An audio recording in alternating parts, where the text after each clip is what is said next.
Welcome to the June 13th, 2022 West Clermont Local Schools Board meeting. Mr. Romano, could you call us to order? Mr. Rudy. Yes. Mrs. Delaney. Present. Mr. Chumley. Present. Mr. Patton. Present. And Mrs. Brinkman let us know that she would be absent this evening. Okay. Are we going to Go consent? down to 3, or To pledge? the to pledge? 2.01. Yep. Okay. Pledge. Please join me in the Pledge of Allegiance. I pledge allegiance to the flag of the United States of America and to the republic for which it stands, one nation, under God, indivisible, with liberty and justice for all. Somebody paying attention to that? Okay, thanks.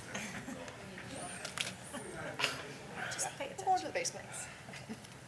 Okay, public Don't commentary. leave me, guys. I don't move fast. I'll carry you down there. We did roll. Sorry, public comment. We do not have any. We don't have any. Okay, no Go on No to public superintendents. commentary.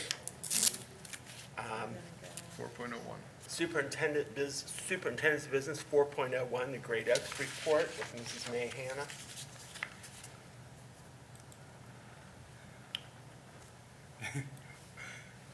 Is this on? Okay, great. Good evening to the board and the superintendent and to the visitors. My name is May Hanna. I am the West Clermont Board designee. Hopefully we're going to make it through this evening. It's a little dicey. This is my first time before this board, but because of COVID, I've submitted some reports to you all online and I think once virtually. But this is my third year of serving as your designee on the Great Oaks Board. It's a privilege to do that. I sit with 35 other members that represent all of the school districts that feed into the Great Oaks. Hopefully you all are aware of what the Oaks does and the mission of the Oaks. I submitted a report this evening. Hopefully you've received it. I just want to go through just a couple of highlights and then entertain any questions you might have. Can you hear me? Do you want Dan, well, we have the report up Oh, right there. great. Do you want the spotlight report up? Because he can click on that if you would rather show that now. Is there another report? I think we'll just start here. We'll start here. If you go through I thought it would be interesting for you all to see the enrollment and all of the areas that, in the program areas that our West Clermont students participate in. If you're not aware, Laurel Oaks is up in Wilmington. It's a hall up there, so I was really surprised to see that we have 2 students from our district that participate there, and it's obviously for the aviation program, which is a wonderful program, and they don't have that locally. But if you look up at the top, you can see that Live Oaks is probably the campus where we have the most, and it's because of proximity, I imagine. And so the grand total, if you look through the list, construction, cosmetology, culinary, dental assisting, all of these areas, we have students that participate in virtually every program that the Oaks offers. Great Oaks is one of the largest feeders West Clermont is one of the largest feeders to the Oaks with 248 students that participate there. I think we all know that not every student has the exact pathway in their education, and so it's really great that West Clermont supports this, and I do believe that the education and the opportunities that they're receiving at the Oaks is really quality. May I tell you, at our graduation this year, Mr. Gephardt had all the students who earned industry credentials to stand up and be recognized, and so that was a new feature this year that we added as we were looking at, students going off to college, some students taking employment, and other students getting the credentials. So it was a special moment That's at this year's wonderful. graduation. That makes me happy to hear that. And So, things another point that I wanted to, or something else I wanted to point out in my report is the administration changes. I'm not sure if this really is concerning, but some of you may know some of the names on this, and there have been shifts here and there.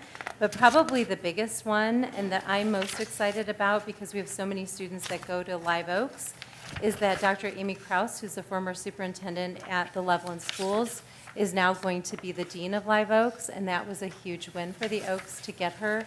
And I also think that'll be reflective of our student population too, because she's super creative and innovative, and so I just wanted to point that out to you. I don't want to go through all of this, but the other point in my report that I wanted to note was that Live Oaks is being rebuilt, and a huge investment is going there.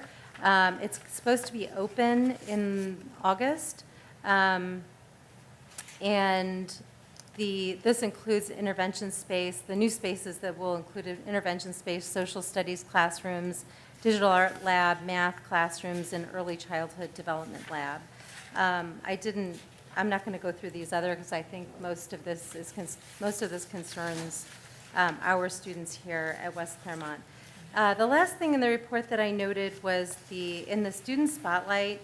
Every month I get this, and I don't know if you want me to pass this on to the board every month, but at our board meetings at the Oaks, we get a spotlight, and it highlights all the students from the districts, but it always includes, obviously, our West Clermont students. But I noted the 4 students that are listed in the spotlight. The board members all have this report, but Wyatt, Paige,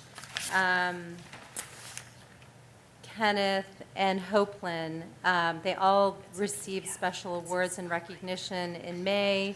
And Hopeland was also she's a health tech student, and she was also the keynote speaker for the Live Oaks Senior Recognition Ceremony.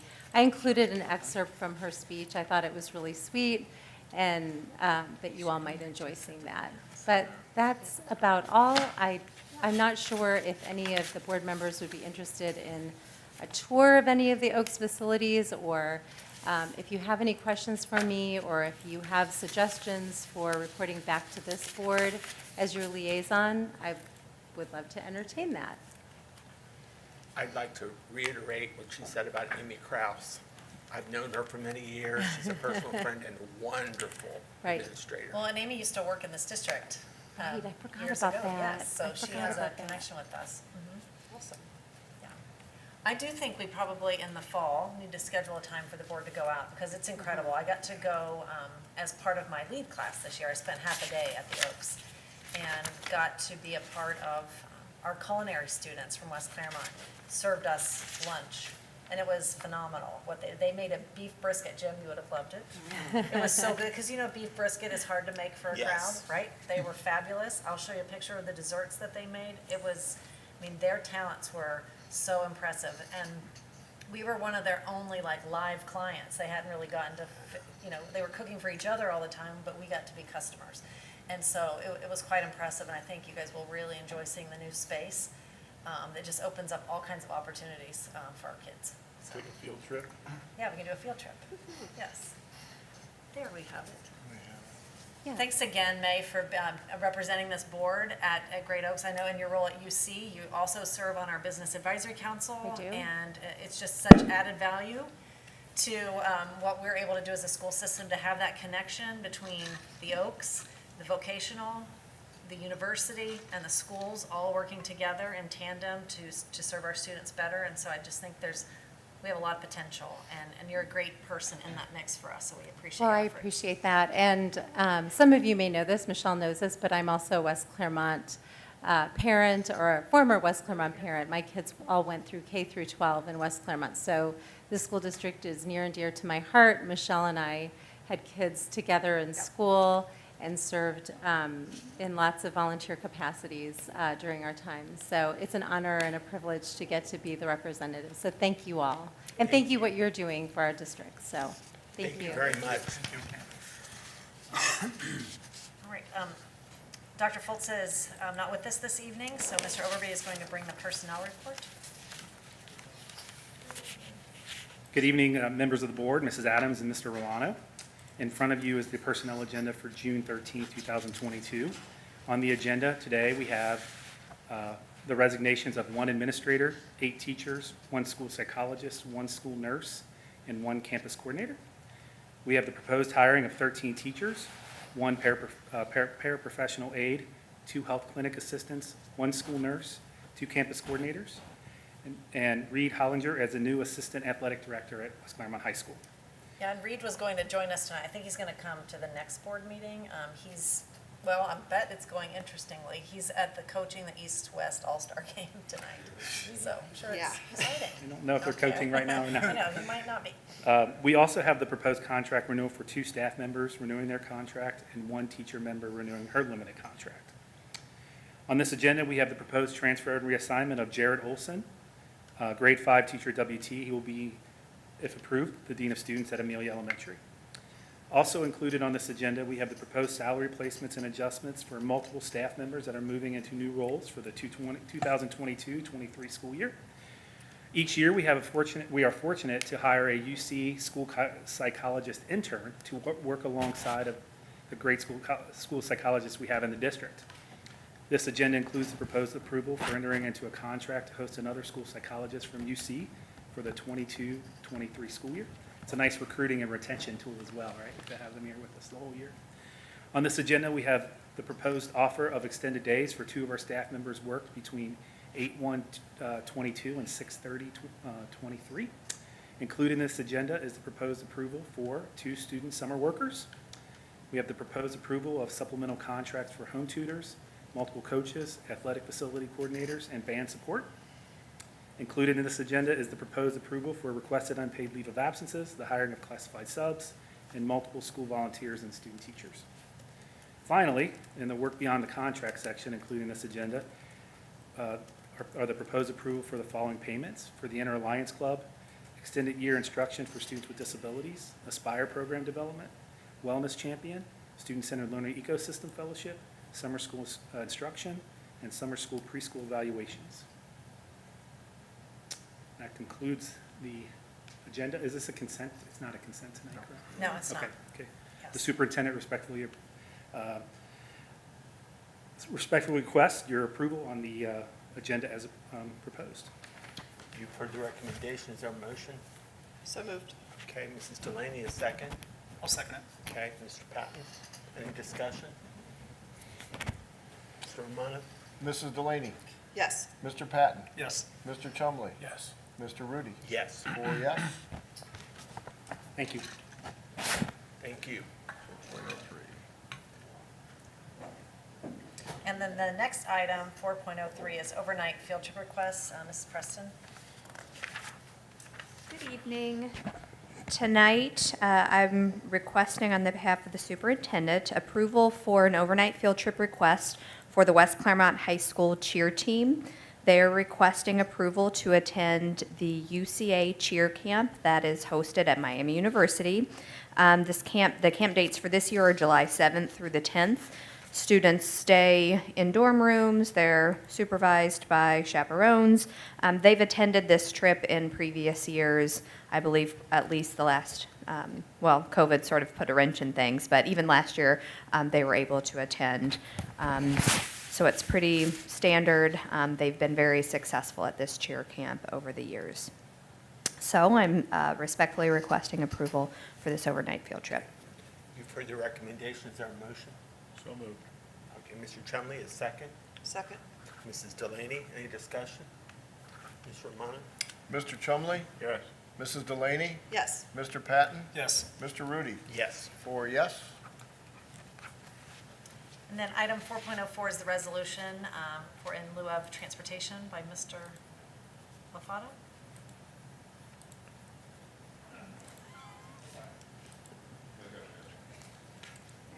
Apologize. We have 2 students who, we have 2 parents who transport their students to St. Gertrude in Madeira. This, they have gone through this before, and we're requesting the in lieu payment at the current rate. I sent a letter to, a recommendation to Dan this afternoon on behalf of the parents. Okay, you've heard the recommendation. Is there a motion? So moved. A second? Second. Mr. Chumley, any discussion? Mr. Romano? Mrs. Delaney, Yes. Mr. Chumley, Yes. Mr. Rudy, Yes. Mr. Patton. Yes. 4 yes. Thank you. And then at this time, I've asked the safety team to come up and share as item 4.06. We're going to be talking about communication that we have in draft form now that we're preparing for families. I thought it'd be a good chance for you to weigh in on items that you think maybe we should be adding or things we should consider. It's a lot of content. As in West Clermont, we have a multi-pronged approach with safety. There's physical safety, social, emotional, cyber safety, as well as crisis response and crisis management. And so we want to improve and enhance what we have on our website and want to do a big push this summer leading up to the school starting, making sure that as we prepare for the next school year, that families are on the same page as we are, they're understanding the protocols, what's expected, the enhancements that are in the works, and make sure that they're feeling very confident in our processes. So I'll just turn it over to you guys. Okay, great, thank you. So in the board update that Mrs. Adams sent, I think Saturday morning, there was a draft communication that we have been working on around safety. And just so, kind of backtrack for just a quick second, with the REACT survey that we had done in the district in April, excuse me. Safety and well-being, 41% of the respondents showed it as it was the number one thing they wanted to talk about. So this is even prior to the last few weeks and the things that have been happening. So what we put together here is, as you know, our core values are together we are on the rise. And rise for us is relationships, innovation, student-centered, and empowerment. So we thought we'd kind of, at least for this first communication, kind of bucket it in those categories of relationships, innovation, student-centered, and empowerment. So the team we have in front of you all plays a role, along with all of the other administrators in this district, play a role in safety. So first off, if there any feedback or anything, we can go section by section here in relationships, or is any questions or anything that you have questions on, or things maybe we should add, tweak, or anything like that?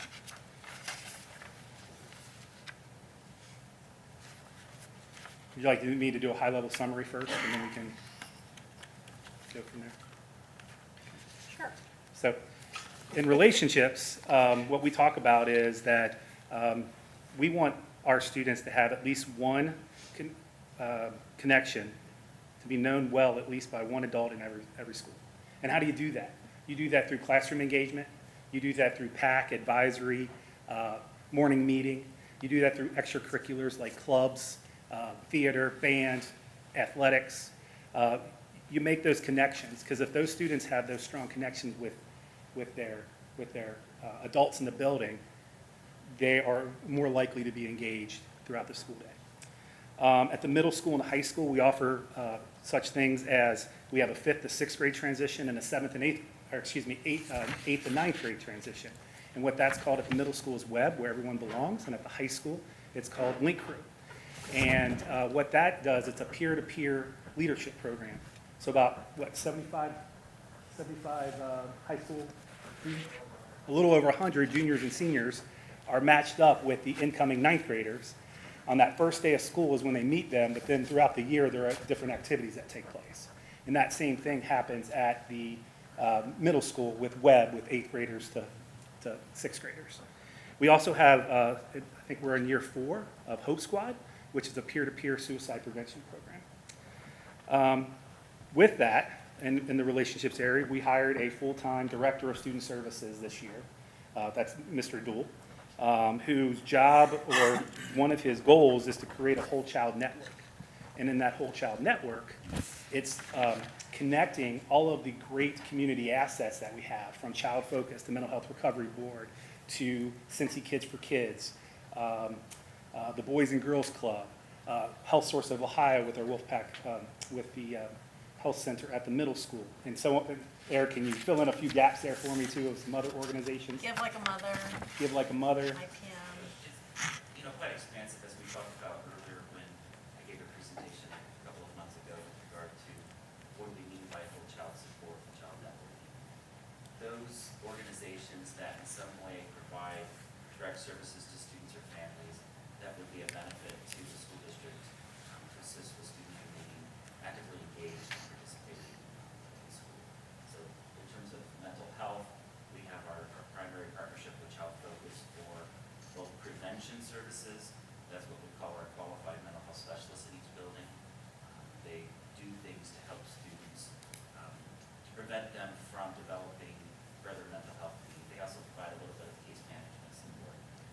also have therapy, which are through licensed practitioners, currently available at our Wolves Wellness Center or at Child Focus, their location as well.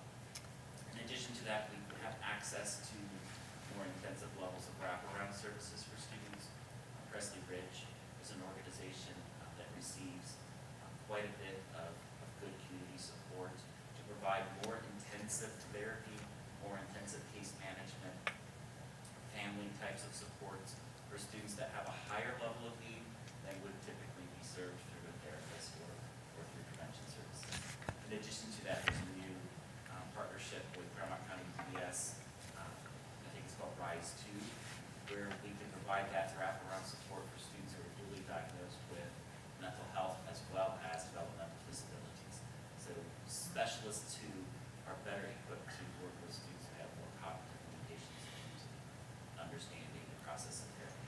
In addition to that, we partner with, as Mike indicated, the Mental Health Recovery Board from Clermont County, as well as Family and Children First, which provide supports and funding for things that we do. For example, we just received a grant that we had written with Family and Children's First to support our Hope Squad initiative. So what do we do in terms of building skills for those students who are engaged in that peer-to-peer support that we're providing. We've also got a grant outstanding with the Mental Health and Recovery Board to help support that web and link through transition programs that Mike had talked about. And the big focus of that is to build connections, to build skills, so that students ultimately have people that they can turn to for support, rather than internalizing some of the struggle that they're going through, especially at those transition periods, which might lead to acting on behaviors. Other types of supports that we have in terms of mental health, our partnership with Greater Cincinnati Behavioral Health. And there's two components to that. There's the Clermont County, or the Coalition for a Drug-Free Clermont County, as well as the Prevention Clermont Recovery Zone.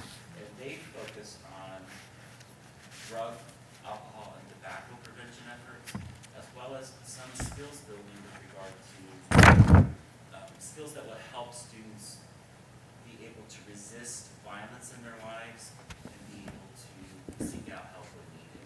Which again, from what we've seen nationally and what research shows us, is when students are equipped with skills, when they're equipped with resources, they don't tend to act out behaviorally or become threats to others, and they look for those supports that they have naturally within their community.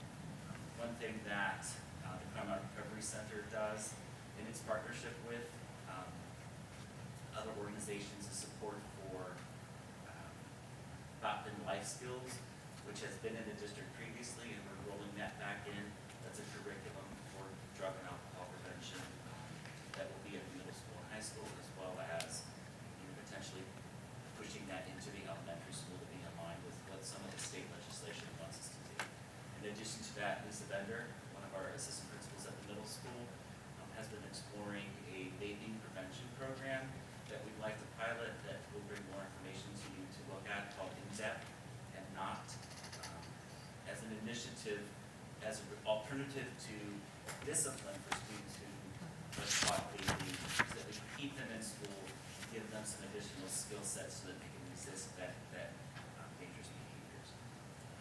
The list can go on in terms of those mental health and social services supports, and that's in addition to the other things that we know we have to do a better job of connecting students to support for just addressing their basic physiological needs and family needs, such as clothing, through Give Like a Mother, Since Eat Kids for Kids helps with food, Crossroads. All of these different partners provide us with services and supports for students so that they have less to worry about in their day-to-day lives, and hopefully will lead to more mental stability and less acting out those behaviors. Not sure if I did it justice, but there's more. No, you did well. I'm going to just add a new thing that's hot off the press that I know it's still being worked on, and that's a resource coordinator. This is in partnership with FCF and our ESC, our Educational Service Center in Clermont County, to be able to bring 2 resource people to West Clermont. And there's actually going to be these resources throughout Clermont County schools. And the whole idea is to help families connect with the resources. And sometimes that connector is the hard thing. You know, our hashtag is WC Cares, WC Connects. And it really gets at the heart of what we're all about, which is relationships. And just to reiterate what Eric just said, research shows the more assets that kids have, the more connected they are to school, the more likely the at-risk behaviors diminish. And so that's what we're after. And building upon that, with the resource coordinators that we will receive, we would like to target their assistance in helping us to look at our social and emotional learning curriculum to make sure that we're doing things with fidelity, such as assisting with attendance intervention as we explore our partnership with Engage Ohio, which is the resource I talked about last time, to provide academic skills coaching to students at no cost to districts, assisting with also our process for mental health referrals to Child Focus and other systems so that we have people to help consistently coordinate that pipeline of services.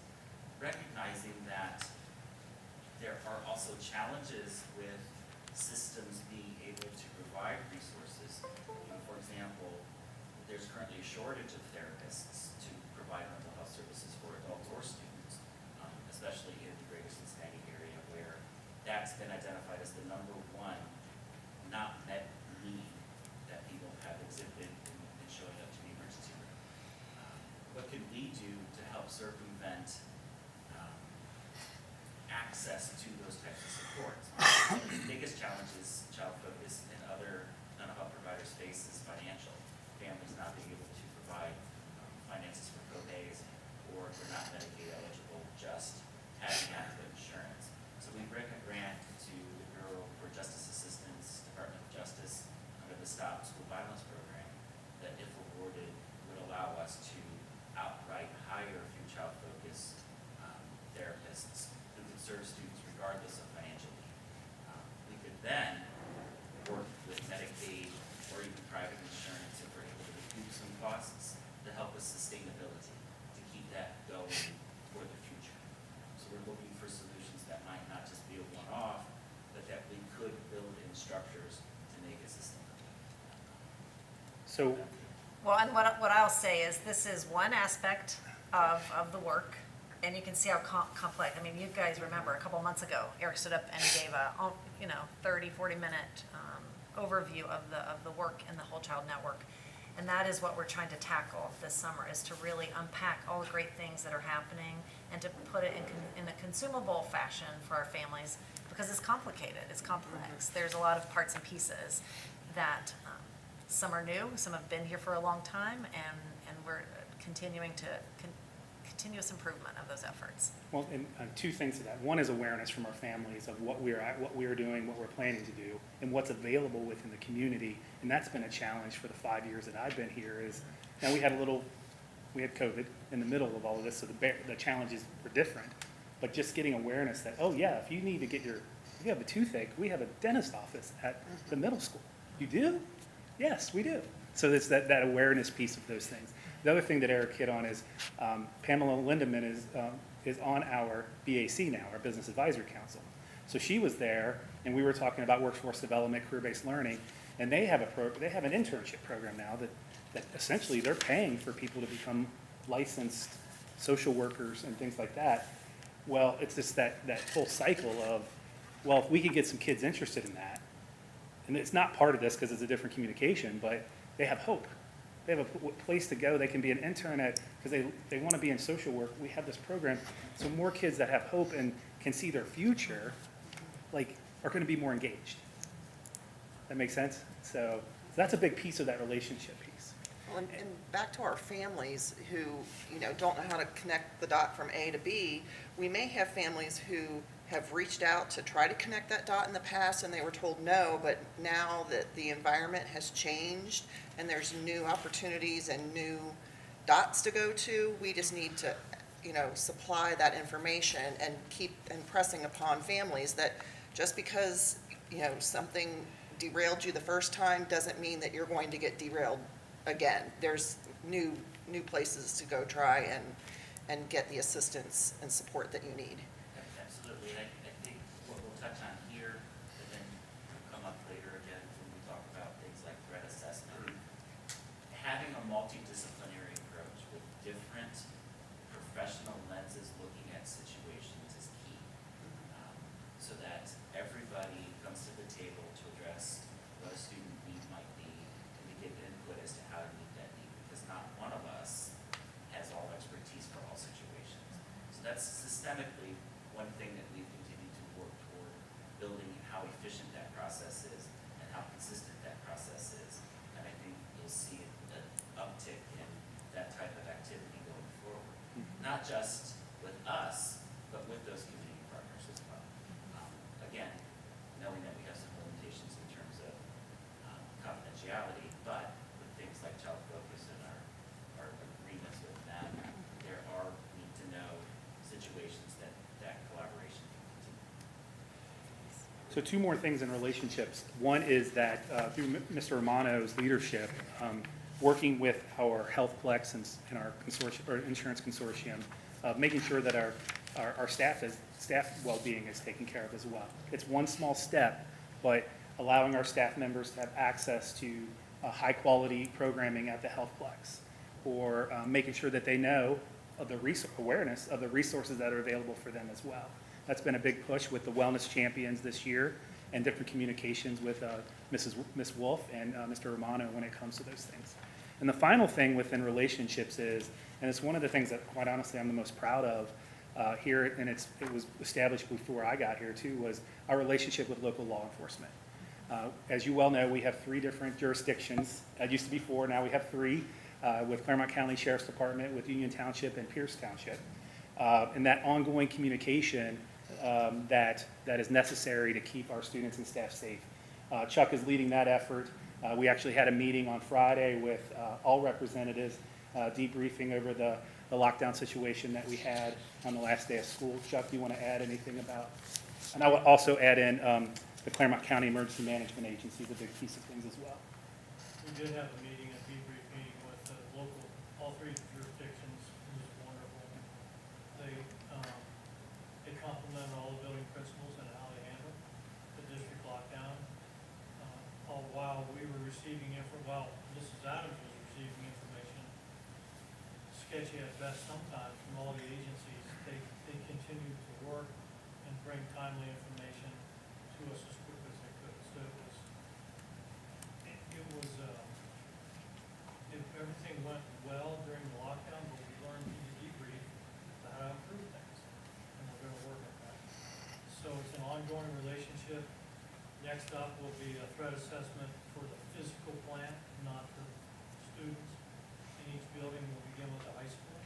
Union Township will help us with that, as does Pam Habercosta, Clermont County, and Sean Riley from Hamilton County Service Center, who looks at the lens through the education viewpoint. So it's good. We're moving along, and with a newfound relationships, I think with the police will be fun. So with that, as Eric was saying, we also have another grant that we'll talk about when we get to the innovation section here in a section, but part of that was we needed letters of support within, well, the meeting was a Friday, so let's call it 24 business hours. We got the 3 letters of support from our local jurisdictions, supporting our efforts to go for a $500,000 grant around some technology upgrades. So always responsive, they're a phone call away, so it's a very strong relationship with our local law enforcement. And I would also add fire EMS in there as well. I don't want to leave them out. So one of our statements here, strong and healthy relationships are the first steps in building a safe and inviting school culture for our students, families, and staff. It's kind of how we left that section. As we move on to innovation, a few things, and I'm going to ask Mr. Paris to talk a bit, is that we utilize a variety of digital and physical tools to keep our students and staff safe. All buildings have a secure vestibule now that greet visitors before granting them access to our main school building. We have a badging system that is logged and utilized throughout the district. We also have video surveillance in every school. And then last year we spent a lot of time talking about Power School and moving to the student information system. It really wasn't about the student information system as much as it was about the data systems that kind of work well with Power School. Because the idea behind that is we want to know our students well. We want to know what they're great at. We want to know where they might need areas for improvement. We want to know if they're involved in activities. We want to know how many activities they're involved in, how many students aren't involved in those activities. We just had a conversation right before this about how do we work with students who may not be? Like, what are we missing that we have to bring to the table? So all that comes through having the appropriate data systems in place that we can get that information quickly in a very standardized way. So we're fully implementing there. And then Larry, why don't you talk through some of the cyber safety pieces that I know we are leading the charge in this area when it comes to cyber safety. Absolutely. So we've talked a lot over the last year about how we've done so much in the way of cyber safety, right? Cybersecurity, but we haven't really hit too much into some of the details. So it might escape some folks just how deeply we've gone into trying to make this a very safe place to teach and to learn. So with the leadership of this board, this treasurer and superintendent, certainly Mr. Overby, and the assistance of the entire cabinet to help move this whole project forward, because it is quite a large endeavor. We started with user awareness training, right? So any cybersecurity expert will tell you that your largest vulnerability is through the user's chair. And so we started putting out a lot of information to users about, hey, look out, it's coming up on holiday time. That Friday before you break is the day they're going to come after you because you're in a hurry to get out. You might not be paying them as much attention. We did some of that messaging campaigning around, they're really coming after us now. Keep a closer eye. And we did more and more of that as new threats came out. We'd make people aware of those. That's an ongoing kind of effort, an ongoing initiative. But then this year we started phishing our users. So we started sending out a monthly email that was intended to gather data about how many of our folks were clicking the wrong links, opening the wrong attachments, those kinds of things. And so with that information, it arms us to know how well we're doing and how much more we have to do. We implemented multi-factor authentication for Google at the beginning of the year. That's basically, all of you had to go through it too, so you know what I'm talking about. You have your username and your password, but now you also have to have something else to get authenticated. You have to have your USB drive, or you have to have your phone, but it has to be something that's very specific to you that you have to have. So we did that with Google, but behind the scenes, there were many more layers that no one else sees. To log into our servers, the tech department has to have MFA, multi-factor authentication. To log into our switches, our firewall, our wireless system, all of those are MFA. They have additional security controls besides just MFA, but they have those as a bare minimum across the board. Our VPN gateway, if you connect to the district's network remotely now, you have to be MFA to the VPN, meaning you have to have someone's username, password, and whatever their second factor, multi-factor piece is. We implemented dark web scanning. So now it's part of a service that we purchased that scans the dark web for our users' accounts popping up out there with username, password combinations. We are notified, we immediately remediate those accounts, we disable them, so they can be remediated, work with the users to get them back on board. We have endpoint detection and response. I'm not going to bore you with the details, but it is a much more robust, much more 2022 kind of way of doing antivirus and anti-malware. It looks for suspicious activity, not just specific virus code that old antivirus used to work. The Security Operations Center monitors any hits from that, anything that's a suspicious activity. Our Security Operations Center monitors that and notifies CAT, hey, you've got something going on with this machine over here, you might want to get a look at it. We have infrastructure monitor and alerting. So we have a device inside our network that collects all of the logs from every network device we own, and it goes through them all and says, oh, hold it, there's a red flag here, there's a red flag there, you might want to look into that. And our network administrator will immediately dig in. He gets notified, I get notified, Mr. I, our assistant director of technology, gets notified, so that three of us are always, hearing about those. We have the same thing for our file servers, all of the servers in the district. We get notified if there's anything that's a little bit fishy looking, something that doesn't look like it's quite right, then we can start to dig into it immediately. In the past, You used to find these things because something stopped working. Something got broken. And then when you went in and started digging, you're like, oh my, this is an infection, or someone compromised the system or something. Luckily, I haven't seen anybody compromise the system while I've been here, but as a consultant in my previous life, I've seen it many, many times. So we have internal vulnerability testing. We have a device that sits inside of our network, and it bangs up against all of our switches, against all of our servers, and it's trying to find openings that it can get into our systems, so that then it sends a report back, and we go through that report and we harden those systems in those ways. We created what's called the Demilitarized Zone. It's an area in the network where any device that's inside the network that has to be reached from the outside is sitting off by itself now. In the past, outside resources that had to be reached from the outside, our library system is reached from the outside. That used to be in the same place with all the rest of our servers. Well, if it was compromised, it's just right next door to this other device that might be more critical to us. That is now set apart in the network and in a different place. And it's secured down, locked down so that only very specific types of traffic can now come and go to it, which greatly minimizes the possibility that an outside actor can impact that device and then run laterally through the network. I lost my place. Well, as he's finding that, I think what you've heard from these two folks is how passionate they are for the work. Like, Absolutely.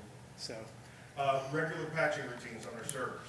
So now our systems administrator makes sure that every month when the new patches come out, he applies them to some servers, makes sure that there's not something that creates a problem with those, and then within days we put them on all servers throughout the district. We do the same thing for our firewalls and our switches, all of our gear. When a new update comes out, we immediately apply them. There's an organization called the Multi-State Information Sharing and Analysis Center. It was created by the federal government. It takes all state, local, territorial, and tribal organizations that wish to join and shares information with them. We are members, have been for about 2.5 years. We receive vulnerability notifications from them. They tell us, hey, there's been a vulnerability found in this Adobe product. There's been a vulnerability found in this version of Google Chrome browser. You need to update to avoid these possible compromises. And so we jump on top of those.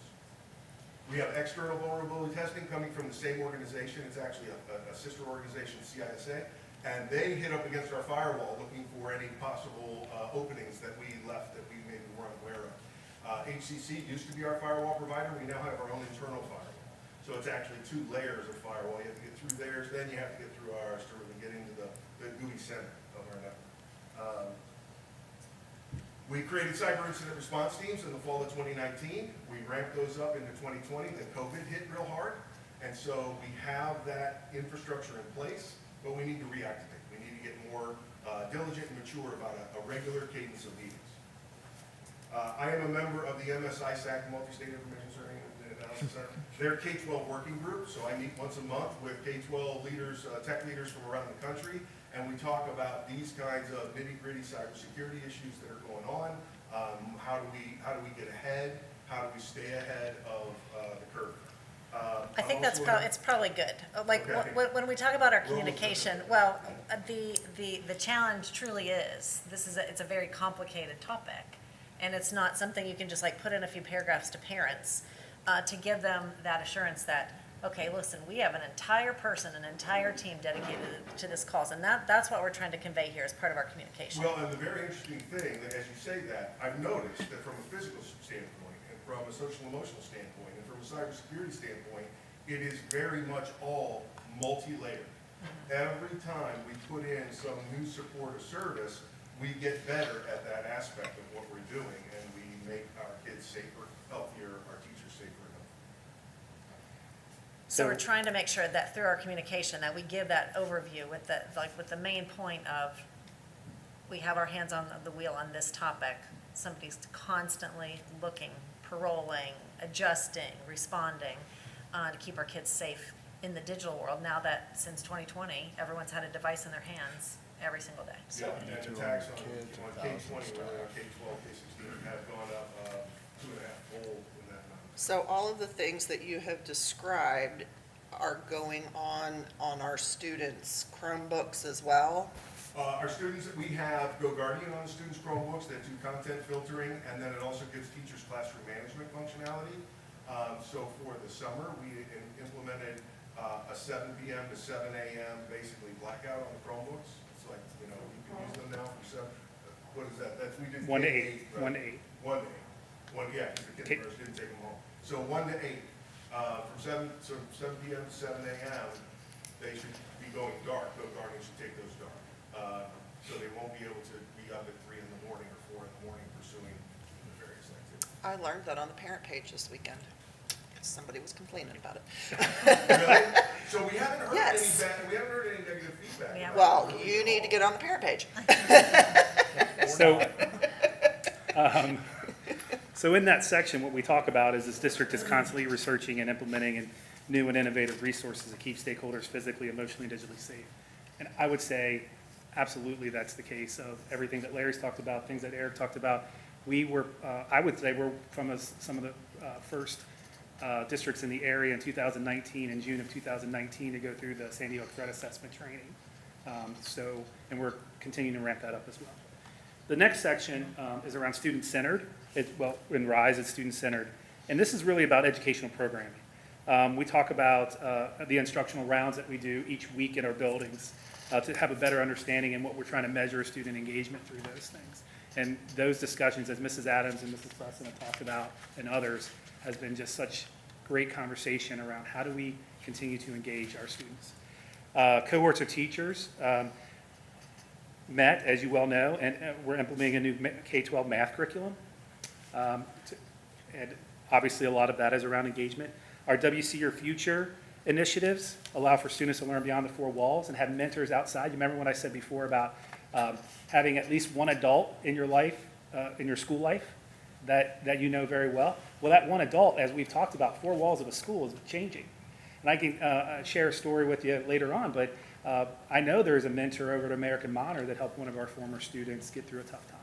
So it's those type of things that, she's also a parent and graduate, by the way, but one of those things that those mentors come in many different shapes and sizes and things. So we have student focus groups. Mrs. Adams and Mr. Gephardt, especially at the high school, have met with students multiple times to get their feedback.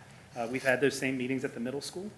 And then recently, as we've shared, Child Focus and University of Cincinnati Clermont had 2 successful grants of around $500,000 total that are going to bring before and after school to Holly Hill, and also high school tutoring, math and literacy. Now again, that's student-centered. Those students who find success in school are going to want to come to school and be engaged in school and care about it. It's just all of those pieces, I think, kind of play into that multifaceted system. And then, so that's that student-centered piece. So we believe our student-centered approach increases student hope, engagement, and success. Increased student success has a positive impact on school safety and well-being. Any questions or comments around that section? I think that just based off of information that, we've been learning over, the whole school year and being part of the different focus groups and hearing what the students are saying, and I think it also kind of completes the cycle. It was in Mrs. Adams' the board update this weekend about the PD days that were hosted last week. And in Mrs. Lawson's blog, reading about how, we want to be, figure out how each student learns. And we also found the flip side of that our teachers need that too. And they were very encouraged and excited about a new PD process and changing up what they normally do. So, I mean, I think we're, what we're doing, because of COVID is we all think a little bit differently now, and we're realizing that it's not just our students, that it's our staff as well. So I think this kind of brings it all full circle, and it's going to help everybody involved. And then finally, the E is for empowerment. And basically, what we try to get across in this section is all of us have ownership in our schools. Our staff, our students, our parents, our community, and we empower them through some of the student engagement pieces, the relationships, the innovation, But then it comes to some granular pieces about empowerment too. We have our bully report system on our website that our parents, and it's anonymous, that they can report things that are happening in the schools or concerns they have. We have the Safer Ohio tip line, which is basically a 1-800 number that goes to the state level. Then it's brought back down to us pretty much almost immediately. So those are ways that they can, they're empowered to keep our schools as safe as possible. Also, Alice, we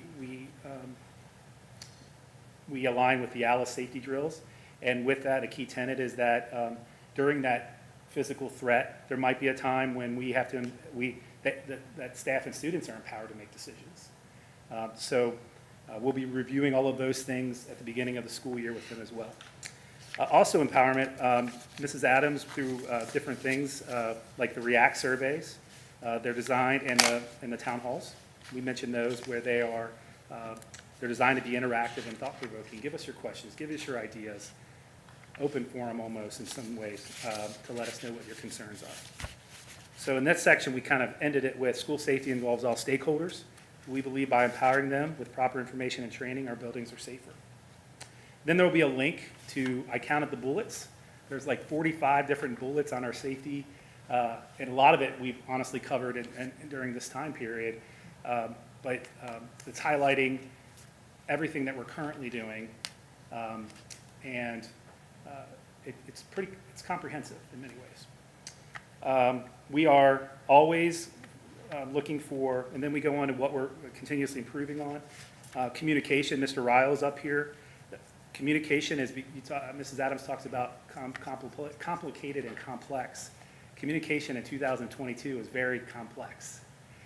As information is shared, both factual information and non-factual information during the event, how the situation unfolds, those type of things.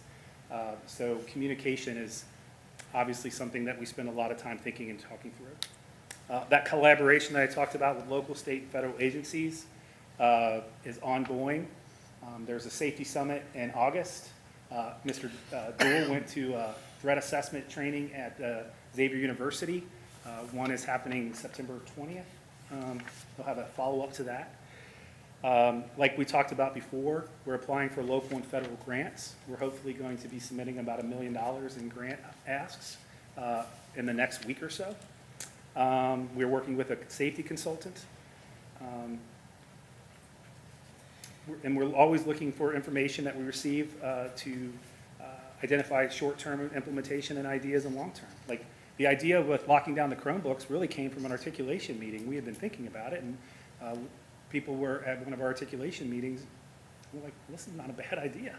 And we talk about cyber safety and everything else. This allows us to have some control of that. And then finally, the future considerations here.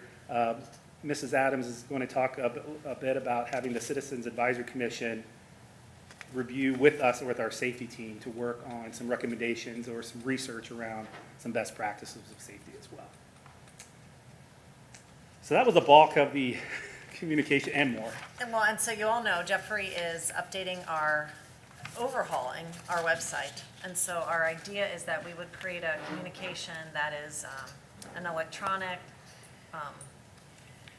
visually appealing document that we can put on our website to house a lot of the things that we shared today, plus what's already there, and make it a little more user-friendly. And then as we lead up to school, just sending out little bits of it, little pieces, so we're not overwhelming everyone, because it's an overwhelming topic. There's a lot of parts and pieces to it. And if we just keep kind of dripping leading up to school, might we do a better job at building that confidence and that understanding? Because there are still, I'll just use this as one example. I'll use bullying and threats as an example that comes up. We take every bully situation and threats very seriously. And so we investigate, we respond. But inside of our system, and I'll use the middle school as an example this year, there were several that we were looking into. And on a weekly basis, parents were getting communications about them. And so we're really trying to walk this fine line of, we are going to follow through every time we hear something. We're going to take everything seriously, but announcing it to the world every time it happens, when it's really a dead end, it really ended up being nothing. I think, almost desensitize people. So we're trying to find this fine balance of being very open, very transparent with what's happening without desensitizing our families, our students, and just saying, oh, another one of those, oh, another one of those, when you need a different kind of response depending on if this is a dead end or if this is a significant issue that required big action from us. And so those are some of the things that we're working through here internally, not wanting to ever take a step back in transparency and trust, but at the same time, not desensitizing people. Same thing, we're learning, as you do safety drills at school, some might ask, you need to do safety drills every week. So you go from like one extreme to the other, and what does that do to the other? So there's this this careful balance of not traumatizing or re-traumatizing, but creating opportunities for learning and practice to really support students and staff if something terrible would happen. And so there is a fine line for schools to find, because we have our compliance to follow. We also have the social emotional part of it. And so we are working hard together to figure out like, what's the right balance and how do we support all stakeholders. But we know the communication piece and helping our families have a stronger sense of assurance in them knowing exactly what will be happening is a big move for us this summer. And I think one other piece of that too is that communication when there's a crisis happening, what parents are doing and not doing. That will help us, like speculating. All of what you mentioned, all the things that happen maybe on social media and things like that. What are some concrete things we can tell our parents? Basically ask them, like when we're in the middle of the crisis, here's what we're gonna do, here's what we need you to do, and when we're in a space that we can't communicate with you, we're gonna communicate with you. Does that make sense?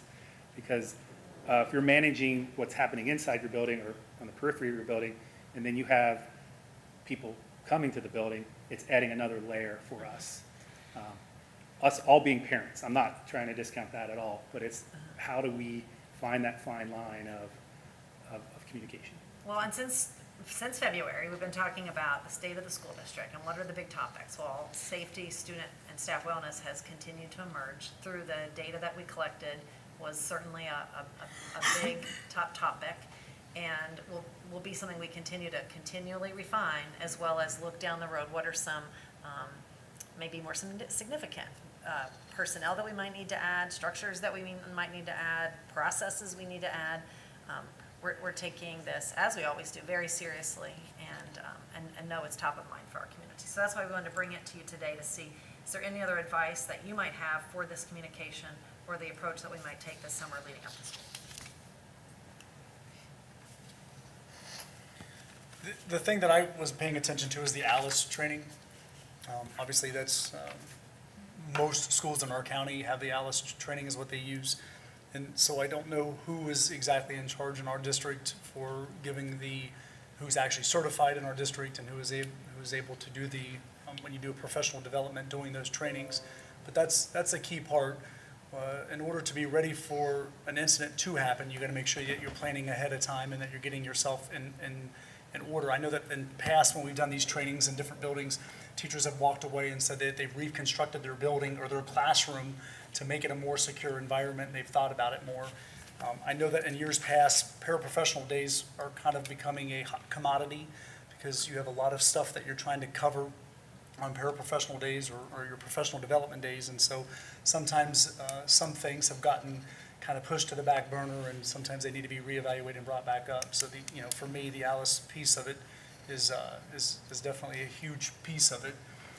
When you're dealing with these types of emergency circumstances, you can have the best communication, you can give them everything that you need, but unfortunately they're working off of emotion, and you can't control that.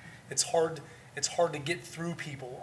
I've had people that I've worked with parent-wise for years, and then we've had an emergency circumstances, and they just forget who I am, but that's the emotional piece, and you're not going to fix that. I mean, that's the parent emotional piece, and that's very difficult to do. And so, it definitely is. And the other piece that I'll just bring to it is making sure that we get our stakeholders all involved. And that doesn't mean that we each take our ball and we go to our corners and we play. We got to bring everybody involved. Now, I know that when we talk about the threat assessments, they do involve law enforcement. They involve them pretty early in those threat assessments. They do involve child focus or your mental health. They do, you're gathering a whole bunch of information to determine, is this truly a threat and what classification of a threat this is. And again, I just think that we need to continue to work on bringing our stakeholders and working well with our stakeholders, including everyone. So there's just a few of my comments. Thanks. Any other feedback about the communication in terms of what's, I don't know, the approach that we're taking? I had some things that I jotted down, Okay. and I think that, I like, we still need to, get this, pen to paper type of thing and kind of figure out what our communication is going to be. But once we do that and adopt it and we start, giving feeders out to our families and posting on the website, maybe it's a quarterly reminder that goes out to parents just to kind of freshen it up at the top of their minds. And then, during open houses, have the staff member, because sometimes it's like, everybody gets desensitized, you get so many emails, and you're just like, yeah, but maybe like, at that open house at the beginning of the year, Mrs. ABC says, well, I just want to remind you that, we have an emergency process here at West Clermont, this is the process, don't run up to the school, don't call the school, don't do this, our best interest is our students, to keep them safe first. Once everything has calmed down and everyone's safe, then we will communicate with you. And like Mr. Patton said, it's every parent goes through it at some point in their life as a parent. It's the fight or flight thing. You want to protect your asset, but maybe it's a magnet you can put on the refrigerator, and everybody, something, just little crazy things like that. And then putting it in the student handbook as well, because our parents are supposed to read that. But again, you have to get it documented just to say, this is our approach. It's always going to be this way, and just take a breath before you dial that number or show up at your child's school, and we just have to keep communicating. And we need to ask our families to also don't expect a phone call all the time, because it's not necessarily going to be a phone call. It's going to be an email from Mrs. Adams, or they have an ownership in the process as well. Stay engaged, check your email. If you're not getting things, get signed up. Make sure you've checked all the boxes before you go and start lambasting somebody for not getting this piece of information. And don't go to social media, please. Call your school offices when you have questions. When I think in May, we had a reunification and we had a district-wide lockdown, and each one of those, we learn, and we're a learning organization. So each one we're gonna get a little better each time. Well, and every situation may be different too. Right. It's, but our main process is going to remain the same. Absolutely. Right. Well, I appreciate your feedback tonight. We'll definitely continue to work on the drafts. It is a top priority this summer, and we know the conversation won't stop, and I'll talk more about it in my comments a little bit later. Okay, thank you, guys. So we're going to shift now to our budgeting conversation. We're going to turn it over to our treasurer to talk about our new budgeting process that we've been focused on really since January pretty intensely. And then we'll take some time to do speed dating with the cabinet to get into the weeds a little bit more with the topics that are a little more specific for you guys. So, thank you. Thanks. So, yeah, as we're going to go through this, it's really going to be in two parts. I've got about 15 slides, and the commitment that I made to the superintendent, it wouldn't be any more than 1 minute per slide on that, so that we can spend time down with the team on some of the different budget areas that we have. But just briefly want to review a couple things. First, kind of from this point forward, a budget calendar that we have. Just this evening, just get some highlights of what we have went through with the budget process, as the superintendent said, from January through May. Your team, the leadership team here has been working on a budget, not just for a focus of FY23, but really looking at a hard budget for '23 and a spending plan that goes out another 3 years with that. So kind of the calendar events are going to take place. In June, at the board meeting on the 27th, we're going to have a temporary appropriation measure that's pretty reflective of what that current budget is for FY23 at about 75%. Within this county, the school districts really that don't do a tax budget, which we're one of those, can't do a full appropriation measure. We just have to do a temporary until we have some documents in place with the county budget commission. With that temporary appropriation measure, we do all funds, so not just the general fund, the operating fund, but all the special revenue funds. So the state and federal grants that we have, our bond retirement fund, capital project funds, we've got a permanent improvement fund, we have a $500,000 maintenance fund that is there, and then we have some remnants of our OFCC projects that we're winding down on, or have wound down on. There's an enterprise fund and then fiduciary funds, which are the fiduciary funds are funds at the school district level for the student activities. In July, we file a certificate with the County Budget Commission that basically lets them know how we ended the year with their cash balances and then what our revenue update or our revenue projection is. August and September, we take another look at staffing. So we do a preliminary staffing on what we believe enrollment to be, and then all of a sudden, August 15th, students show up at the door. All of a sudden, after Labor Day, more students show up at the door. And so, you've got to look at the reality of what is our true enrollment, as school starts and gets in there. There may be some staffing adjustments once we see that. That could occur in August and September with that. At the September board meeting, that is when we do the full annual appropriation measure. That should be pretty consistent with the budget that we look at in June, okay, to go through there, but that full appropriation measure is in September. That really brings us right back around to November board meeting where we do the first of two five-year forecasts. That five-year forecast then, as we look in November, is looking at our hard budget of FY23 plus 4 more years out, which will go through FY27 to do that. Get our updates from the county auditor as far as projections for taxes. As you're aware of, next fall, legislators are starting to look at the next biennium, right? That's going to take place for FY24 and 25 at the state level. So there's continuous activities through this whole process, okay, with doing that. The new budget process that we put in place and that we're, I think, allowed to put in place is one that does some shifting from practices that we had in the past to moving forward to do a couple of things. The budget process is kind of a hybrid zero base, and so we're really looking at building a budget, not just taking what we spent in previous years and saying, well, let's just do some percentage adders and roll that over. So the leadership team looked at each of their areas. They put packages together that were at 4 different levels. One, they looked at a mandatory level. So what's really required by law or required so that they can have some learning outcomes for students.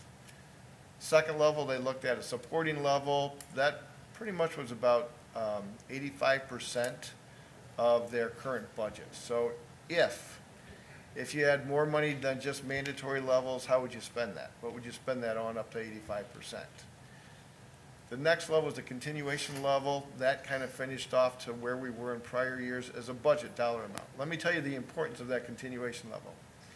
If something adverse were to happen at the district, okay, we already have identified, or the leadership team already kind of identified priority-wise, about 15% that is less priority than a supporting level. So the work of saying, okay, what do we need to look at as far as cutting or to cutting back with, they've pretty much identified, okay, through that. Improvement level. The improvement level is, okay, if there were additional funds and or if we were to shift money from one budget area to another, where could we spend those funds? That was an improvement level that each budget director was allowed to put on the table. When you looked at all of that together and did a review with that, okay, we come up with our budget, okay? Some areas, maybe they're not going to be spending what they spent last year because we shifted some money to be more curriculum focused, okay? Maybe we're more focused on student and staff well-being, okay? Those priorities really drove where we're going to spend our money with that, to do that, okay? So that process, and you have to compliment the leadership team. I don't think they knew at all what they were getting into. And, you know, they did a great job of putting those packages together as they did it. Not to make things more complicated, but we just didn't look at 1 year, okay? We made commitments to the community that as the levy passed, we said that we're going to make sure that those funds last through 2024, okay?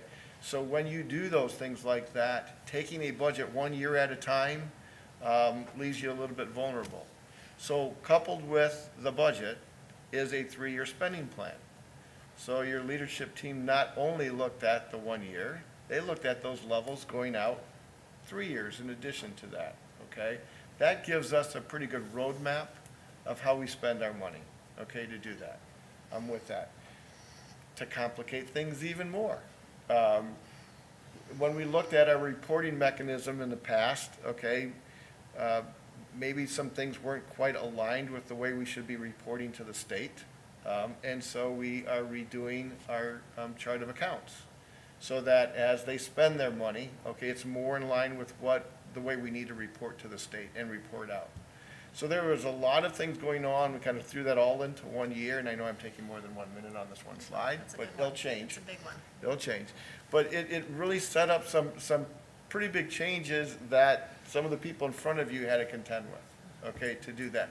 But what you're going to end up with is not just a 1 year budget, but you're going to end up with a 1 year budget plus 3 years as a roadmap of where we want to go financially to do that, okay, with a lot of preparation in that. So I already kind of talked about, you know, that budget development process with that. We really are following and putting limits in place which follow our 5-year forecast. So there was a lot of pre-work done between January and May. A lot of that was built into the 5-year forecast.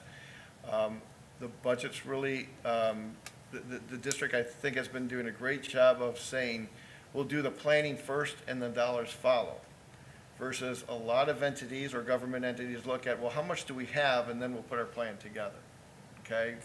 We do it just the opposite. You have a strategic plan that you put a lot of effort in, involve the community with, and you came up with initiatives that you want to, where you want to be 3 to 5 years up the road.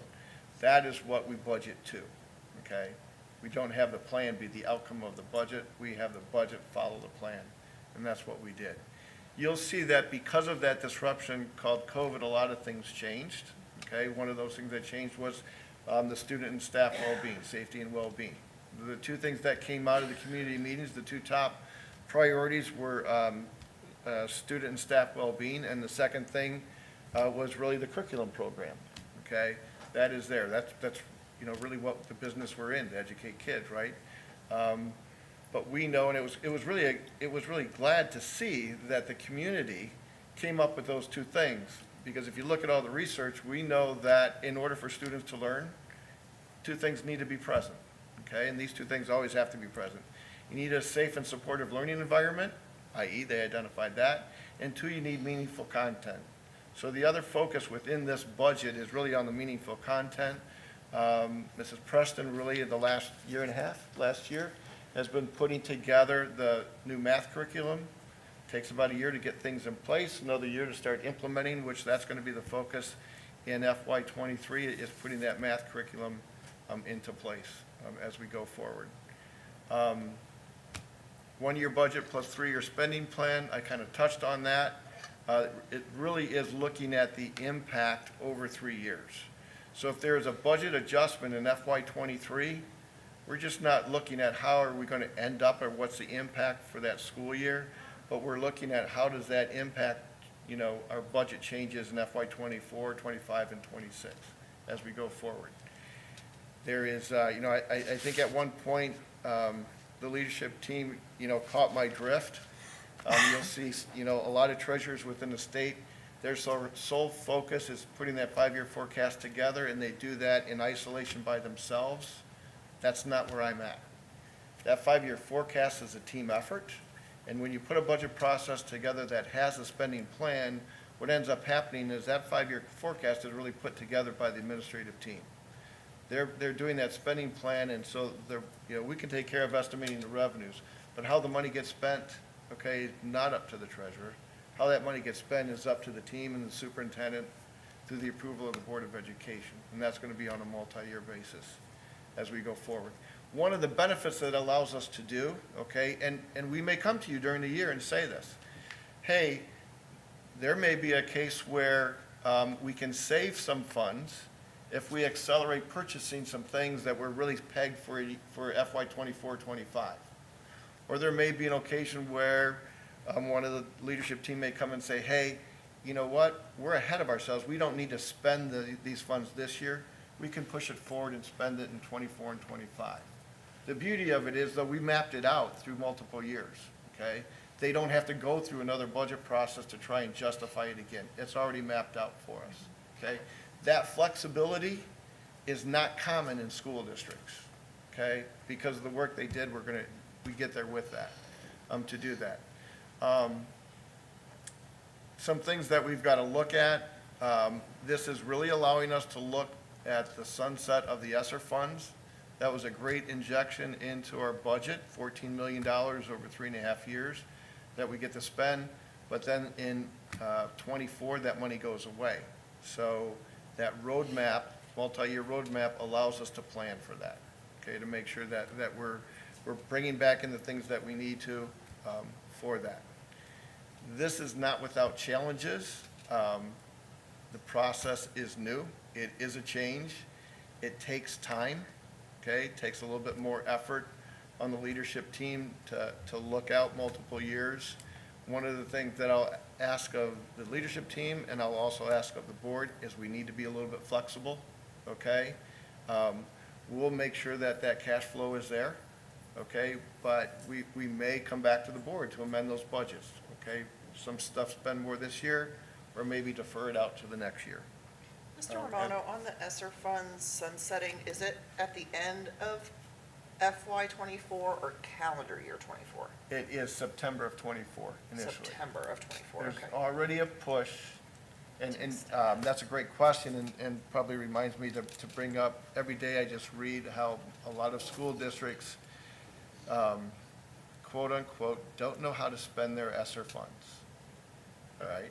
And so they're pushing to. We're not one of those. We're not one of those. And they're pushing to extend that deadline, okay? Well, really, through the planning efforts that took place, you know, a year or two before I came here, you knew what your needs were. You knew that if money became available, what to spend it on, okay? So you were already prepared for something you didn't even know about, right? That money coming forward to you. That's a huge plus, okay? So our ability to be where we're at was because of those planning in prior years, okay, and identifying what those needs were. That was significant.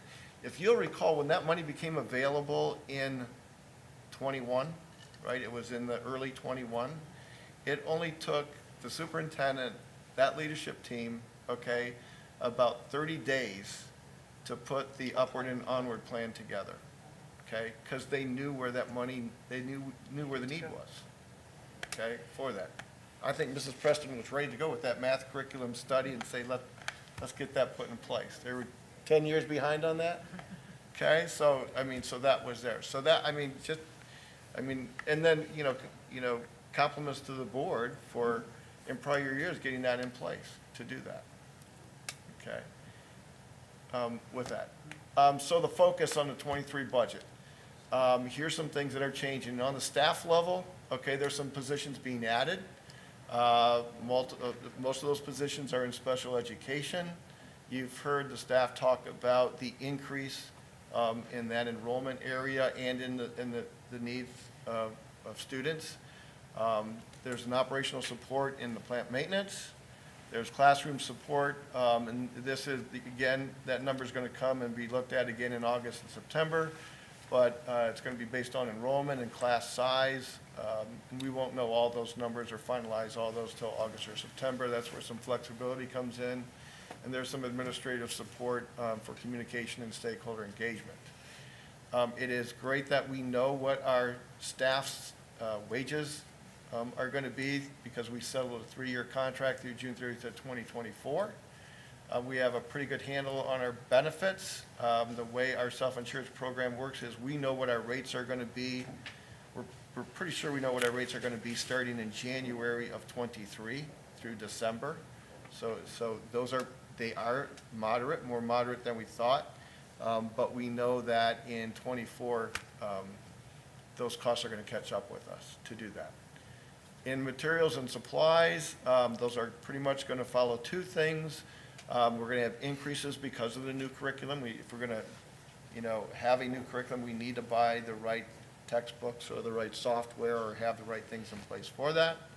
And the other thing that, and it's kind of a scary situation, but, the cost of inflation is really going to hit materials and supplies. For purchase services or the contracts that are out there, again, focus on the curriculum. Costs may be increased because of that. We are starting the second curriculum update, which will be science, okay? Again, the nice thing about, a roadmap in multiple years, okay, is, that adopting that curriculum or doing the study, adopting it and implementing it doesn't all happen in a 12-month period of a budget. So being able to plan that out over multiple years, I think, helps out. There's going to be an overlap with math and science, and then the third year up the road, another curriculum that is there.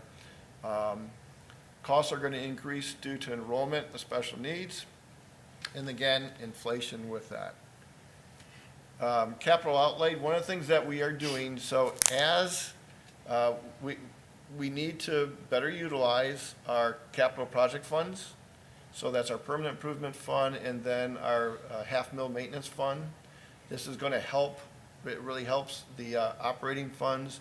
So as the TIF revenue comes in for the high school, okay, as more of that starts to come in, we can move more of our capital outlay that was in the general fund into the permanent improvement fund. So now that there's more money covering the debt service, okay, for the high school, that'll allow some additional funding for capital projects, okay, for equipment. The $500,000 maintenance fund, Mr. LaFata, is really looking at the seven buildings that were under OFCC. That $500,000 is for the maintenance of those buildings. Give you an example, he just did a planned maintenance agreement, I think you approved last month or the month before, so that the PMs are done on the HVAC throughout the district. Of that cost, 7 of the buildings will go to the maintenance fund, the $500,000 maintenance fund. 3 of the other buildings will be out of the general fund. So it's just the right utilization of our capital project funds. Other expenses are pretty much fixed. They're really driven either by some calculation or by inflation or by the market. For example, our liability and property insurance follows a market trend. You heard Mr. Parise talk about the things that he put in place. One thing I'll note, we would never have gotten our cybersecurity insurance if he and his team and actually the staff, because the staff was involved with the multi-function authentication within a 30-day period, 30-day window, which is pretty much unheard of, I think, within the industry. You have that team plus 800 employees, okay, putting that in place. If we don't have that in place, we don't get the cybersecurity insurance, okay? So there's a lot of things that all come together for those expenses as we do it. So real quickly, some uncertainties, and this is going to be repetition to the 5-year forecast, okay? There's uncertainty with the new budget, the state budget, because of the new funding formula. The advocacy effort that we need, not just from the superintendent, myself, the leadership team, but also from the board, is to make sure that we get our fair share if the legislators decide to increase the budget for education, okay? If that funding formula is put in place and it is fully funded, right now we lose money, okay?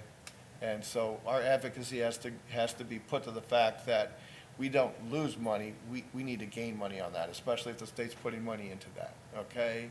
We need to keep our eye on the local property valuation, okay? Specifically, not just new construction, but what that valuation is going to be in the triennial update in '23. House Bill 126 did pass. We'll have some more discussion on that later tonight, but that's really about the process for valuation complaints.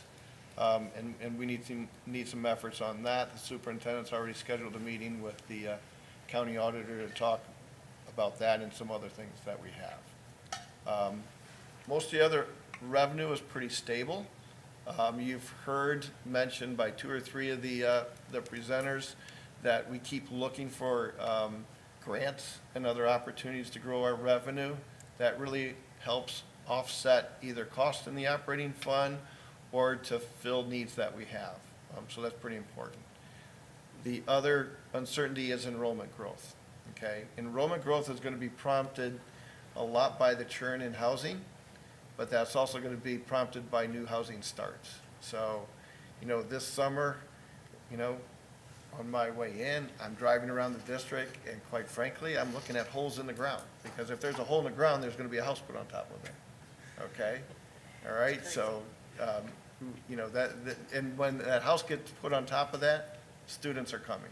Well, and the biggest challenge is people think that means then money will come with it, Right. and it doesn't. It doesn't, and when it does come, it's about an 18-month lag Yeah. before we get it. So that's there, okay? Inflation is going to be a big issue, okay? Just, if you look at your own home economics, just going to the grocery store, putting gasoline in your car. Those are the same things we have to buy at food service, same things we have to buy, fuel for the buses, fuel to heat the buildings, okay? Inflation is going to impact us substantially in the next 2 or 3 years, okay, with that. I think I already went over some of that on the operating expenses. It is really good and a positive thing because our budget is really heavy personnel, that we know our cost for salaries and wages, and we have a good handle on our benefits, our health insurance and our benefits with that. So I think the big thing to do now, okay, is to maybe get with the 4 areas that we have. The 4 areas that are pretty significant in our budget is staffing, okay? We talk about some new things we're doing there. Technology, teaching and learning, and operations. And so I think the way we have Yeah, it so if you set guys up. want to come on up to your tables, we will have the board sit still and we'll rotate so that the board doesn't have to move around. So if you can just pick your table, 1 person per table to get started. We'll do kind of a tasting, I guess. This is a deeper dive into the budget. We'll spend about 6 minutes per table and just rotate so that you can get your questions answered and just get a little deeper look at the areas of focus. Does that sound good for everybody? You okay? Can you move, are you all right to move? All right. Do I need paper and pen? Do I need No, it's more of listening and Okay. talking, so you don't have to, no quiz afterwards. No, just be patient. We could make that one a station. No, you're fine. I'll let you have the first table. That's, Well, he said he could do it, so. Oh, okay, good. We'll take him. I can use it.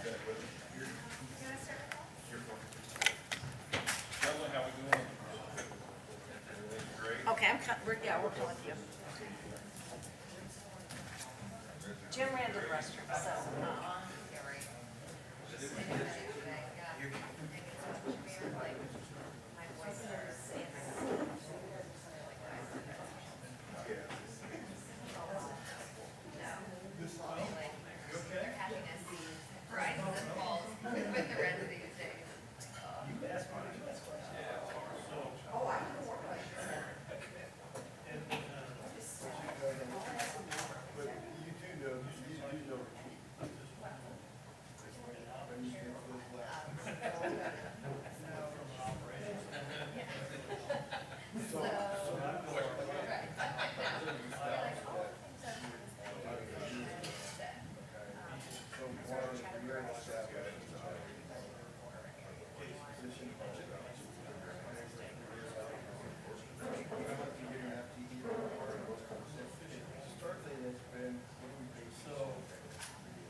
So hopefully this experience helped you gain a little bit more knowledge under the hood from the budgets.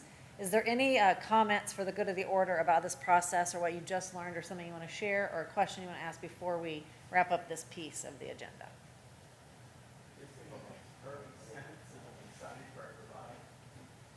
Oh, good. Did she have that ability, like you said, to save up for something or whatever, or do something early? Yeah, and that especially comes true in Larry's world, when he's able to get on the market quickly, get those ordered. Sometimes it's in the middle of budgets, and so this will help us advance things and not throw everybody in a tilt-a-whirl. I'm very excited about curriculum adoption, just because it's, yeah, I'm still called, when you told me that we your first year. Yeah, these teachers and the curriculum team have just been incredible to like fill the gap in the meantime. I mean, they really have. They've done miraculous things, Herculean things. But our jobs can be so much more effective and more efficient by having this process and everyone being on the same page working together with resources to boot, so.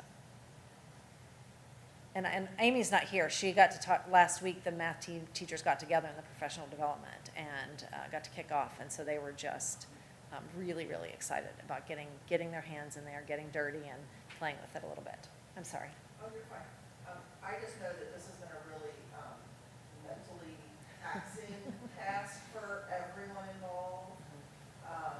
But I appreciate everyone's flexibility and willing to learn it. I've seen this since I joined the board in 2019 to where we are today. We're a school district, we're in the education world, but we are a corporation. We are a business, just like P&G or whomever, and we are bringing that mindset into our company, and our sale of goods is education. So, and I think it's going to set us up for so much better opportunities down the road, and it's going to continue writing that story for our community members to be able to see that transparency and help support us in the future. Yeah, that is definitely the intention. And the idea of long-term planning and building strong systems, because that's the thing we're especially learning. Ellie and I were talking about it earlier today, that people are going to come and go out of the system. We are in an extremely volatile market, and our systems have to be our strength. Things can't be built around a person, and then you lose that person, and then everything just unravels. And so that's what we are after, is making really strong systems. And this is one of them. And just being able, for the right hand and left hand, be able to talk the same language, it does take a lot of effort. I mean, it really has been 6 solid months of working, but we're getting there. So we're very excited. There's more work to do. That's true. Don't forget that. Okay, Dan, we'll be here early in the morning to get started again. All right, well, thank you for doing a little bit of the speed dating with us and just getting a little more knowledgeable. I think it really will help all of us communicate with one another. To wrap up my comments for tonight, I want to first just thank the staff and the administrators. We had a very difficult last week of school, and they were incredible in their efforts to be responsive, to reflect, to debrief, and to, when you know better, you do better. I think we are always in continuous improvement mindset, and it was quite a week. And then we got to end with the bang here on graduation day with the confetti cannon and all the excitement around graduation. It was so wonderful to bring all of our community together. Yes, and thank you to Michael Chumley for making sure that no one got injured with the confetti cannon.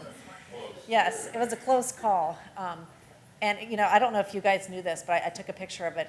Mr. Gephardt got a few little prizes while he was shaking hands. He got a couple little golf balls. He got a few little bouncy balls. He got a Chick-fil-A sandwich.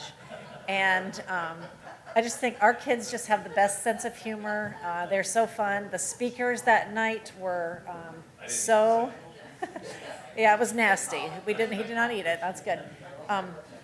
But our speakers were so engaging, and you could just feel their love for their school and for their classmates, and it was just so genuine. And Randy, of course, is legendary in his send-off to the staff or students and their parents. And so it was a great way to end that really, really, really hard week.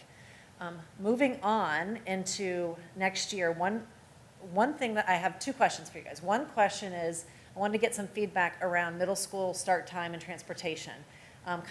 You were presented this a couple weeks ago, and it was left on the table for us just to have direction.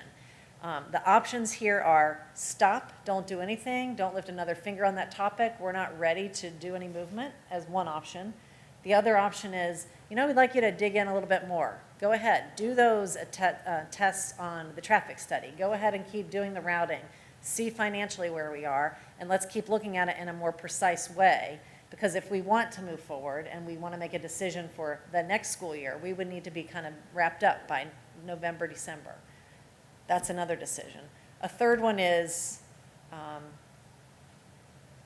guess, just kick the can. I guess stop and kick the can are the same thing. So it's really two options. It's either keep studying and keep looking, or just stop and kind of set it on ice right now. So just wanted to get, not an official vote, but just some direction from you guys tonight if you want us to keep pursuing that topic.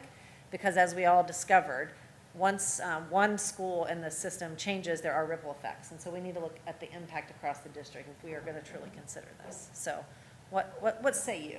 I would like to see you delve into it. Look into it? I think the consensus around the area, so I have that change, so. The research was pretty compelling from the perception data.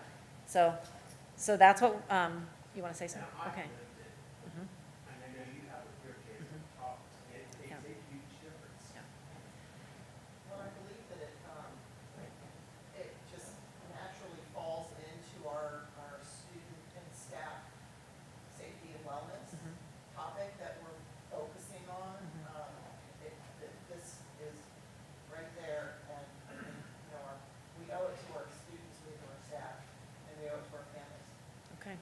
Well, then this rests a lot in Chuck's lap to keep working with the transportation team, just like everything else, and to look at traffic study and kind of keep moving that along. Our commitment is to make sure that we're keeping people abreast of our progress so that there won't be some decision out of the blue one day, that it would be very well communicated. The financial implication would be well understood, and we'll either make that commitment or we'll say we can't at this time, but we'd like to pursue it down the road as an option. So that's kind of where we'll pursue on that one.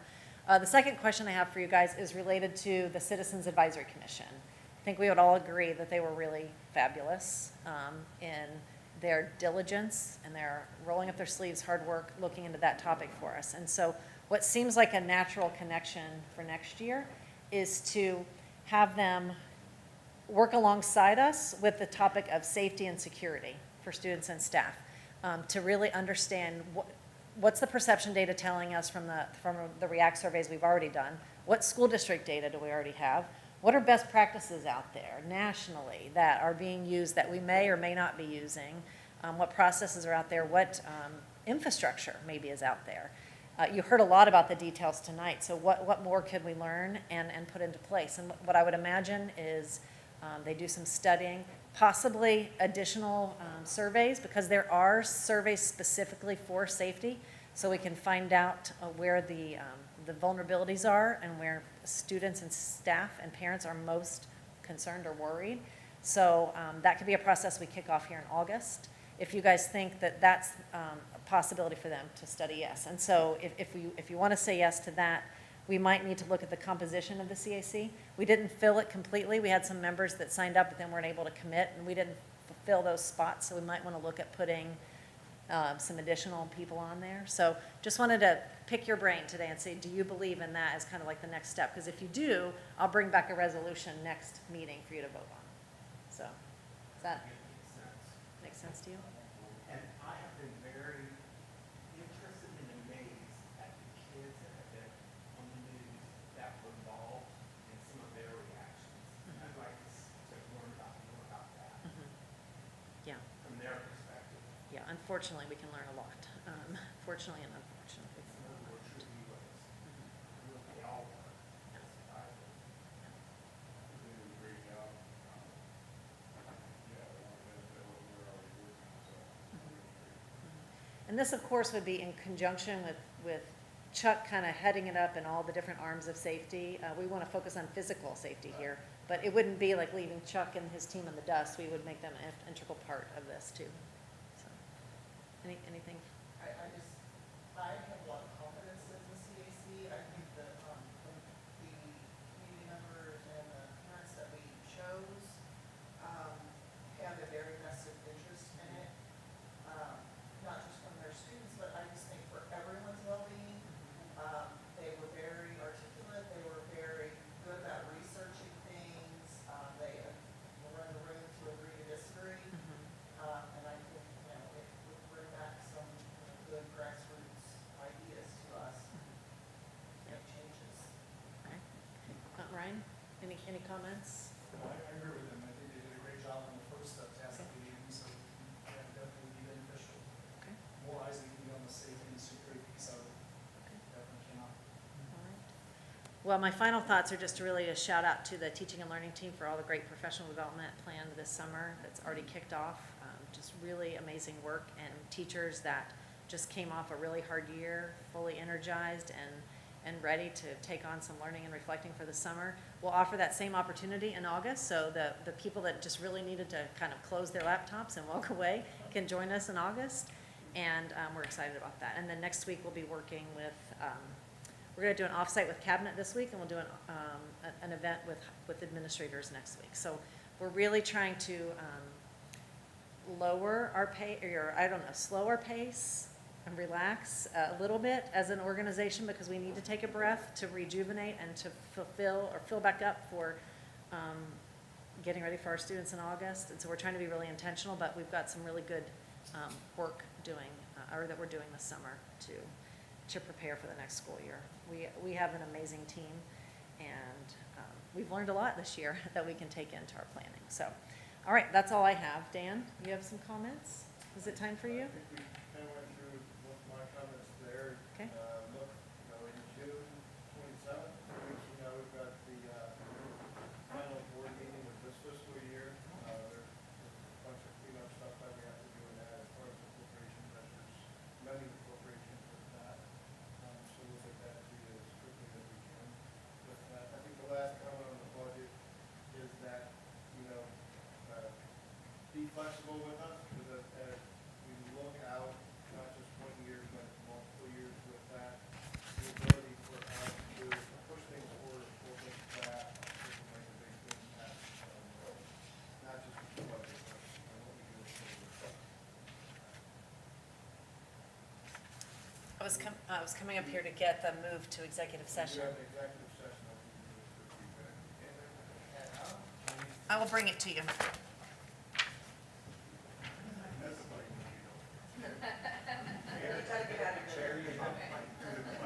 We do plan on taking, Why don't you do it? Sorry to be a little bit. and Mr. Reed, we do plan on taking an action item after executive. Yeah, we will. There's a recommendation to withdraw to executive session for the purpose of considering the appointment, employment, dismissal, discipline, promotion, demotion, or compensation of a public employee, and to confer with an attorney for the Board of Education concerning disputes involving the board that are subject pending or imminent court action.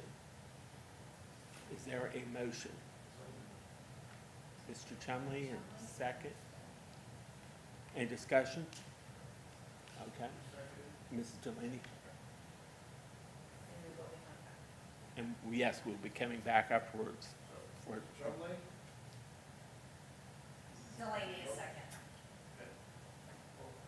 Roll call. Mr. Chumley? Mrs. Delaney? Yes. Mr. Pat? Yes. Mr. Rudy? Yes. 4 yes. We don't know how to act out of our seats.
We're now returning to the executive session. Mr. Romano, could you take roll, please? Yes. Mr. Rudy? Yes. Mrs. Delaney? Yes. Mr. Chumley? Present. Mr. Patton? Present. All present? And then I have one more action item, if we could. This is, as you know, there are Board of Revision filings that the district does when we see some discrepancies. We have in front of you a request for authorization to negotiate and resolve pending property valuation complaints. The specific language is, and I'll just read the first paragraph, request for the board to authorize the treasurer and superintendent to negotiate and resolve pending property valuation complaint for the below-listed Board of Revision complaints in respect of parcel numbers as filed with the Clermont County Board of Revision in consideration of mutual covenants and obligations. The second part of that is additionally, due to the new legislation effective July, impacting the procedures for Board of Revision complaints, request for the board to authorize the treasurer and superintendent to negotiate and resolve any pending property valuation complaints as filed with the Clermont County Board of Revision in consideration of mutual covenants and obligations. So, as recommended and requested to the board. You've heard the recommendation. Is there a motion? So moved. Michael? Mr. Patton? Mr. Chumley? Mr. Chumley? Second. Okay. And I'll second it. Mr. Patton? Mr. Patton. Any discussion? Okay. Mr. Chumley? Yes. Mr. Patton? Yes. Mr. Rudy? Yes. Mrs. Delaney? Yes. 4 yes. Thank you. Looking for a motion to adjourn? I will make a motion. Okay, and a second? Second. All right. Delaney. Any discussion? Ms. Romano? Mr. Patton? Yes. Mrs. Delaney? Yes. Mr. Chumley? Yes. Mr. Rudy? Yes. 4 yes. Thank you. See you on the 27th. Yes, that's right.